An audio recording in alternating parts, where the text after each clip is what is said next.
As US debt and world debt is spiraling out of control, what is the solution? Have the IMF and the BIS and all of these central banks gotten together and figured this out? Blockchain could be that solution. Let's talk about that today. Plus, I have a ton of XRP news that I'm going to go over. Let's first reflect on where we are. 35,831 billion and ticking just in the US. When we look at what's happening around the world, just some context here. The public debt to GDP realistically should be about 30%. That's a healthy range. So when you see the US at 90 and China at 82 and Japan at 300, you start to wonder, like, how long can you keep kicking this can down the road? And when the can stops rolling, what is the solution? Now, this video talks briefly about what we're discussing. So I want to play it.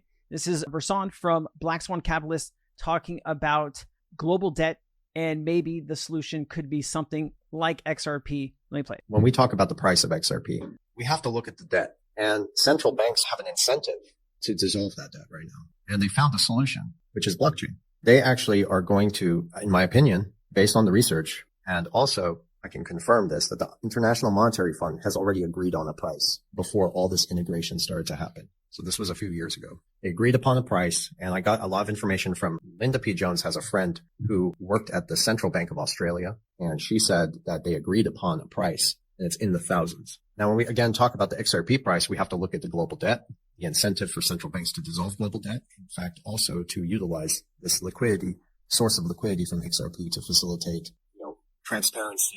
Moving into the digital economy, this is what they're going to be using. XRP is a financial instrument to serve the global economy. Let me tell you this. Central banks and the IMF are not going to use a brand new currency. They're not going to use something like Bitcoin. They're not going to use Ethereum. They're going to need a bridge asset that can go between different currencies, right? Something that has a stablecoin element, right? Something that central banks are currently working with the technology, piloting the technology, actually bringing the technology from a pilot phase into a wholesale and a retail CBDC, right? This is already happening around the world. Let's talk about this really quickly. So Brad Garlinghouse does tease the word reset here. I believe he's talking about just a reset as far as maybe who's in charge. But let me go ahead and play this. I know some people were going crazy about this. Let me play. No matter what happens in this next election, we will have a reset. We can debate the magnitude of that reset, and there's lots of disagreement about that. Obviously, Trump came out early and very aggressively in a pro-crypto and said he's the crypto president. Kamala and Team Harris have been more nuanced. This week, I think it was this week, they had some of the most constructive things they have said publicly. But look, I do think, Kamala Harris is from Silicon Valley. I think she has generally been pro-technology over the years. She has been relatively quiet on the topic. But I think no matter what happens, we're going to see a reset. We're going to see forward progress. And I'm certainly looking forward to that. Me too. Yeah, so you are wearing a purple tie, so you're not here to make any endorsements. I did endorse John Deaton yesterday. So? I mean, I'd already given money to him. But look, Elizabeth Warren, I think, has been the most destructive towards this. I mean, she has a webpage on her campaign that says, I'm building an anti-crypto army. It's like, okay, I'm against the technology. I made the joke before, like, why would somebody be against a technology? It's like saying I'm against email, but you're for email. All right. Regardless, John Deaton is running in Massachusetts to be a senator there. He is going against Elizabeth Warren. Personally, if I was in Massachusetts, I would be voting for John Deaton. I think that he's very I like him on his crypto stance, and I actually like him when he talks about his policy, right? Let's get into this. There's a new ad that Ripple has put out. Let me play. Finance has always been slow to evolve, but real progress is happening all around you. Like money that moves as fast as global markets that never close, and efficiency that moves finance at the speed of business today.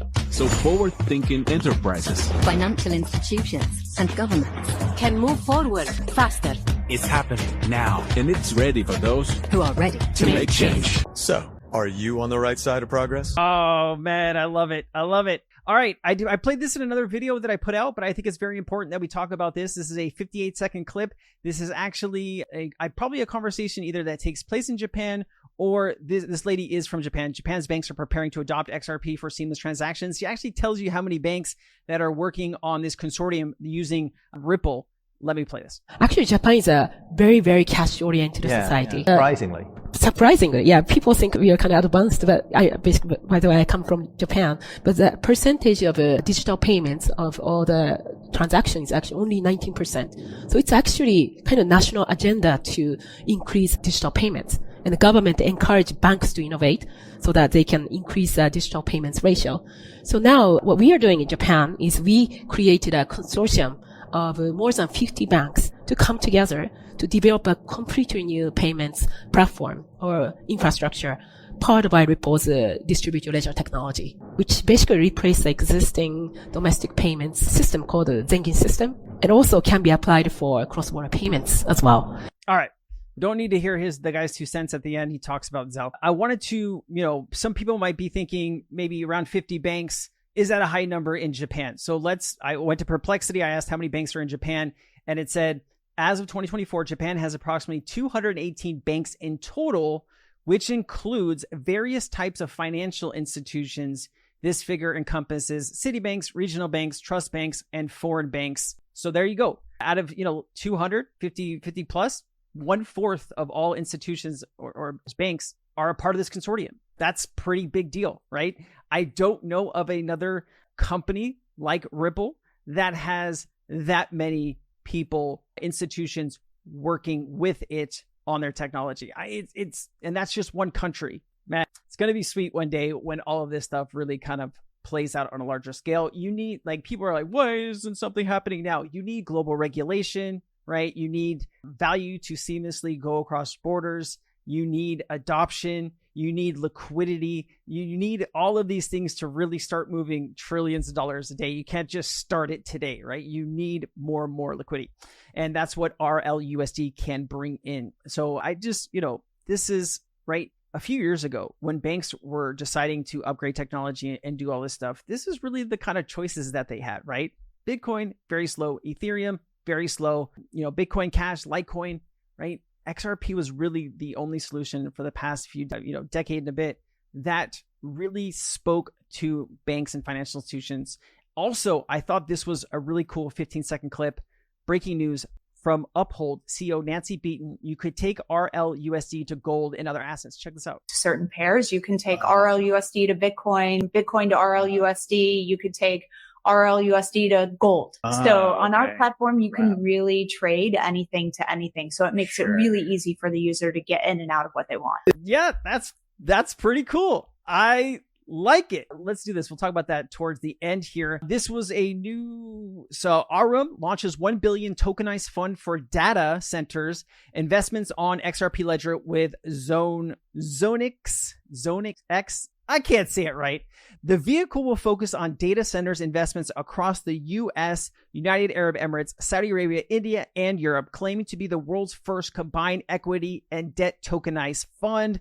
This is hot off the press just a few days ago. Private equity firm Arum Equity Partners said Tuesday it is launching a $1 billion tokenized equity and debt fund on the XRP Ledger network, an enterprise-focused blockchain closely associated with Ripple. The fund focuses on investments in data centers across the U.S., we kind of read the countries, and claimed to be the world's first combined equity debt tokenized fund, according to the press release. So there you have it, ladies and gentlemen. There's also this clip about being the first mover and the first mover advantage. Let me play it. So ISO 20022 is a Pega. I've never heard anybody else named Pega, but she's got a dope name. Head of payments and products at Ripple. Let me play it. A global standard for financial information exchange. This enables interoperability between different systems, straight through processing of payments, and rich data transfer. And it'll also foster competition because it's open and flexible. At Ripple, we've been aligned with ISO 20022 from day one. We've always recognized that this is the direction of payments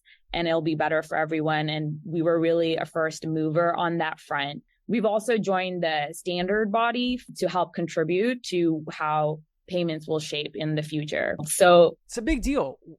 You are helping to reshape what policy stands for. It means, that's one of the things that I'm so bullish on Ripple, the company, right? Because they have been there, the ISO body, they've been working with the federal government, they work with the BIS task force. These are the people in power, right? And when you have Ripple closely working with them, they know who they are. They know their technology. They're on first name basis with these people, right? That's a big deal. If you're just a regular blockchain company that makes banking software and you don't have these connections, do you know how hard it is to get into meetings at central banks, right? Or the BIS, right? Or the federal government?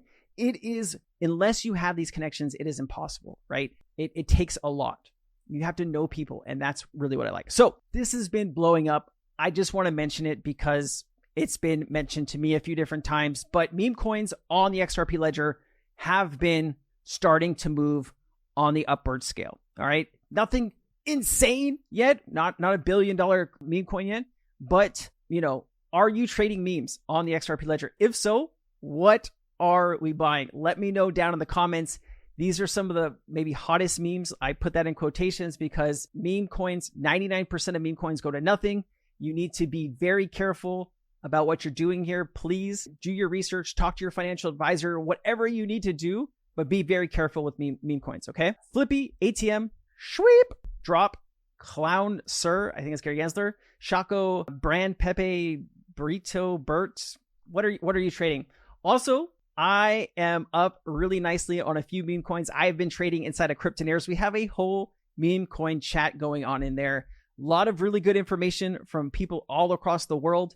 There is a 50% off to the end of the year. It's only $50 a month to be a part of my group, and you get access to information you wouldn't normally have. That's the key point, right? When you're working on crypto by yourself, it is exhausting. But when you have hundreds of people all kind of pitching in, sharing information and where they find it, you get opportunities that you wouldn't normally have. And for that, I think it's a very fair value. We also have a ton of more stuff. You can go to cryptonairzwap.com/Cryptonairz and sign up today. Code to sign up is bullrun in capitalization. I hope to see you around the community. I've been Crypto Sensei. Aloha.